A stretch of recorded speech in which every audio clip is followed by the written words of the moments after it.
Welcome to another episode of Ports and Services. So with this assignment, we've been tasked to find 2 ports and 2 services on the Windows Server machine. So for us to be able to find 2 ports and 2 services, first off, we first need to launch PowerShell. And then we enter a line of command, and that will give us a whole list of PIDs that are currently or actively running. So we use those PIDs to identify the ports and the services that are running or active in the Windows Server machine.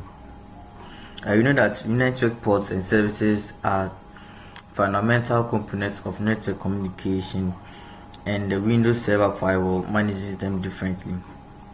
You know that a network port is a numerical endpoint used by applications or services to send and receive data, right?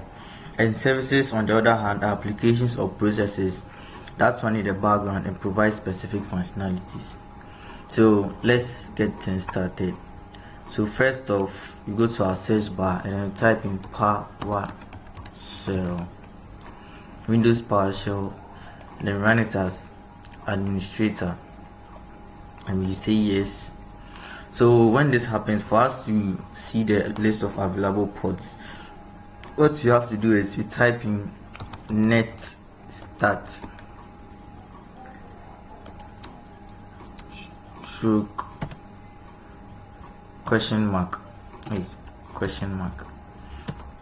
This one will give us a list, so we can see that this is ABCD. So A displays all connections and listing ports, and then displays executable involved. We don't need that, and we need N.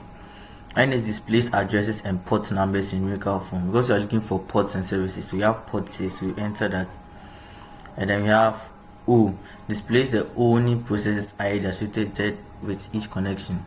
So what you do is you type in net start, and then we leave a space dash ANO. So when we do this, it gives us a whole all this list of local addresses, TCPs, foreign states, and PIDs. For us to know which one it actually belongs to, you open Task Manager here. When you open Task Manager, it normally opens to processes, so we just go to details. So let's look for, let me give you an example of let's say this one like this, .53 of PID of 3412 3412. This is that's the DNS server. And you know that the DNS server is what it's crucial in an internet infrastructure, because it helps to translate human language domains into IP addresses, so that it might be easy for the computer to communicate easy through the network.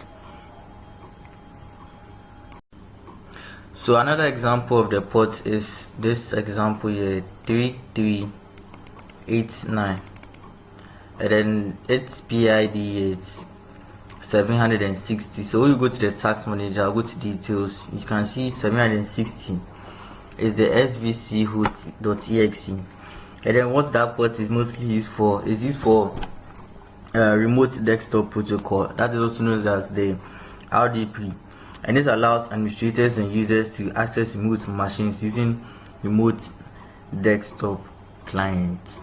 So that's what this port 3389 is actually used for.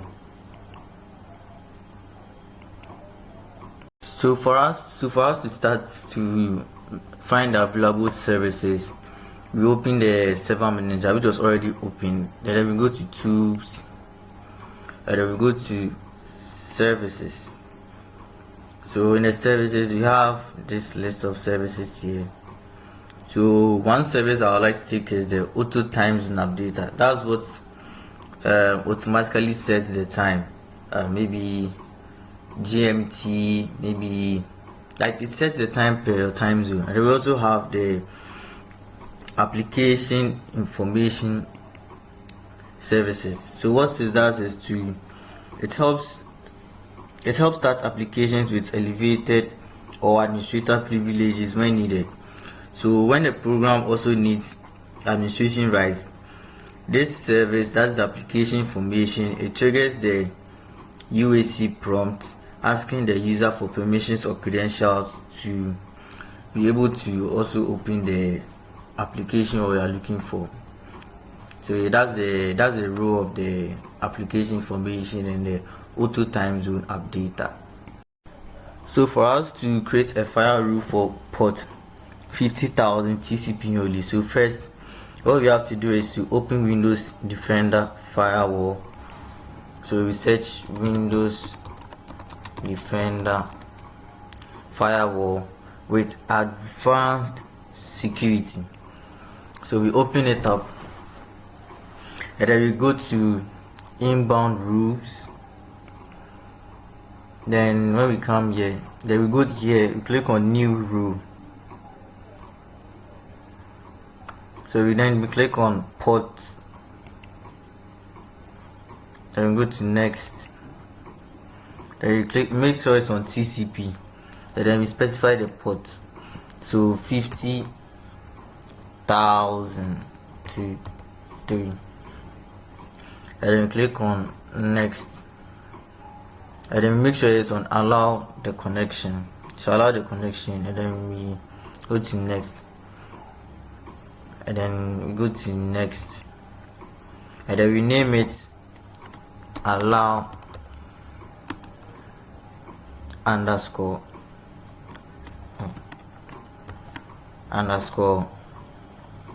TCP underscore 50,000 underscore inbound. So when we do this and we click on finish, so you see it has been added here, allow TCP 50,000 inbound.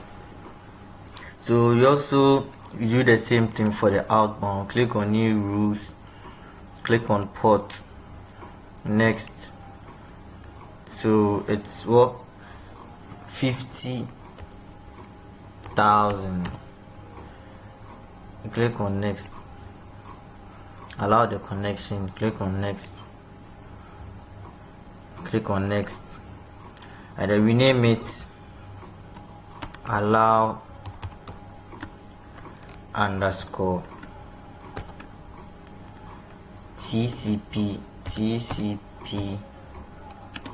underscore 50,000 underscore. This one, that was inbound, so this one is outbound. Oh, sorry, my caps lock is outbound. So when finished, you click on finish. So you can see that you've created the a rule for allowing inbound and outbound of TCP traffic on port 50,000 inbound and 50,000 outbound. So with the last part of the assignment, we've been asked to in creating a schedule task to check for Windows updates daily. So first off, we go to here and we open task scheduler. Sorry, so you have task scheduler here. You open it and click on create basic task. So the name of the task is let's see, daily Windows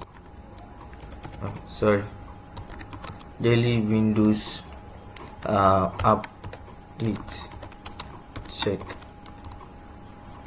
So the description, you leave it like that and click on next, and then we set it to daily, which is already there. Since it's daily, so it has to happen every 5 days for the time you want it and when you want it to start. So that's what we have here, and then we click on next and click on, make sure it's on start a program, click on next, and in the program script or box we type in PowerShell .exe, and then we in the add arguments or optional box center, you have to type in the command, and that was what will make that was what it will initiate the command in the PowerShell. I hope you get what I'm trying to say. So what it does is it opens PowerShell, but the add argument is what is the instruction it will give in the PowerShell for it to act in that time. So we type in the command -command, leave a space, then bring in our inverted commas, double inverted commas, install -Windows updates, and leave a space and then bring dash accept or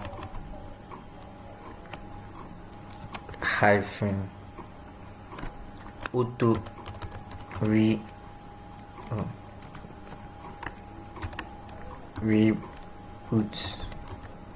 and then we end our quotation. So yeah, so after doing this, we click on next, and then we review the settings to make sure that everything is okay and it's in some point. So when we are done, and then click on finish.